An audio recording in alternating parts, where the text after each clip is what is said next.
Even before banks, stock exchanges, and central banks existed, one civilization discovered this: whoever holds the gold holds everything.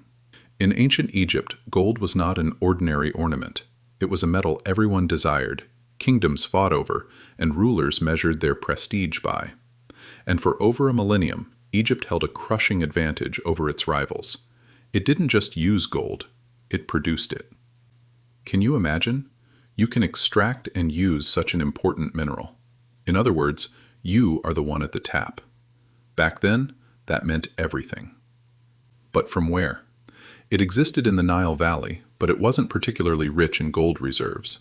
To the south was Nubia, and to the east was the eastern desert. These harsh, scorching, and extremely difficult terrains were filled with gold-bearing quartz veins. In fact, the Egyptian word for gold is nub. It is believed that Nubia took its name from this. Of course, finding gold was one thing, but extracting it required an entirely different kind of skill. The desert was merciless, no water, and the heat was unbearably scorching. Yet despite this, the Egyptian state organized large-scale mining operations for centuries. Workers were gathered from every corner of the kingdom, and prisoners were forced to labor. Remains found in excavations revealed the ruins of camps where hundreds, even thousands of people had stayed. Conditions were terrible, but the system ran like clockwork. The extracted gold was transported to the Nile, and the state organized everything under tight control. The truly interesting part is this: Egypt didn't even use coined money at that time. Gold was measured by a unit of weight called the deben, and functioned as a kind of reserve asset for the state. Who would get what? The pharaoh decided. This gave Egypt an incredible diplomatic power over other kingdoms. Other kingdoms in the Near East wanted gold, but could not produce it. As we mentioned at the beginning of our video, the pharaoh was the one at the tap.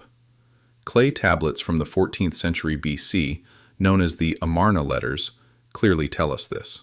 Foreign kings constantly demanded gold, and to receive that gold, they had no choice but to maintain good relations with Egypt. The words of a Babylonian ruler, "In Egypt, gold is as plentiful as dust," clearly illustrate just how much gold Egypt had at its disposal. Through this, Egypt forged alliances, rewarded those loyal to it, and could govern its neighbors without even needing to go to war. Moreover, in Egypt, gold did not only mean economic power. It was also believed that the flesh of the gods was made of gold. So when the pharaoh controlled the flow of gold, he could command both the state and sacred authority. Power, wealth, and religion were united in a single hand. Of course, like every system, this one had its breaking point too. When Nubia was seized by other states, or when caravan routes were cut off, the flow of gold stopped. The treasury weakened, and power eroded day by day. In other words, gold was both Egypt's greatest strength and its greatest vulnerability. This story has never grown old. We can still see examples of it today. In the 20th century, oil played the same role. Likewise, rare earth minerals and semiconductors do the same.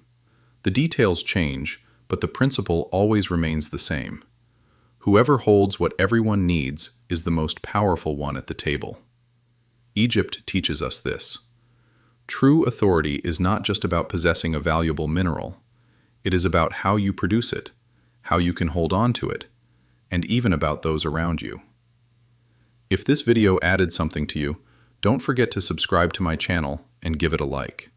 See you in another video.